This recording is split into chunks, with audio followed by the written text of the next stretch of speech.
kura-kura sing sabar lan monyet sing serakah. Ing sawijine isuk sing padhang, ana monyet lungguh ing pinggir kali. Dumadakan mripate monyet sumunar nalika weruh wit gedhang sing wohe akeh banget ana ing seberang kali. Wah, gedhange ketok legi banget. Kura-kura, kura-kura, bengoke monyet. Ana apa, Nyet? Deloken wit gedhang kuwi, kepiye nek awake njipuk bareng? Oleh, nanging kuwi kaline jero banget. Ora usah kuwatir, ujare monyet kanthi percaya. Kowe nglangi wae, aku numpak ing punggungmu. Kura-kura banjur manggut-manggut. Ya wis, nanging mengko gedhange dibagi loro ya. Iya, wangsulane monyet kanthi cepet. Sakbare tekan sebrang, monyet langsung munggah wit gedhang. Cepet tenan kowe, Nyet, ujare kura-kura. Mesti wae, wangsule monyet kanthi gumunggung. Deloken gedhange gede-gede. Monyet banjur mangan gedhange siji-siji. Kura-kura iki enak banget, ujare karo guyu.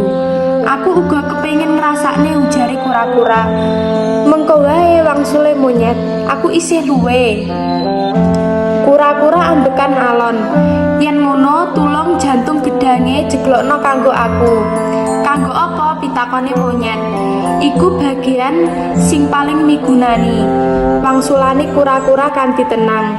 Ya wis, ujare monyet sembari nyigar jantung gedhang lan dijeglokake menyang lemah. Sawetara dina sakbanjure monyet bali maneh menyang pinggir kali. Kura-kura, aku luwe, isih ana gedhange? Ana, wangsulane kura-kura karo mesem. Deloken wae cedhak omahku. Monyet lan kura-kura mlaku menyang omahe kura-kura. Satekane omahe kura-kura, monyet kaget. Wah, saka ngendi wae wit gedhang iki? Saka jantung gedhang sing biyen kok wenehke, ujare kura-kura. Aku nandur lan ngopeni kanthi sabar. Monyet banjur nunduk.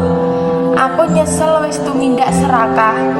Saiki ayo padha sinau nuduhake, wangsule kura-kura kanthi ramah.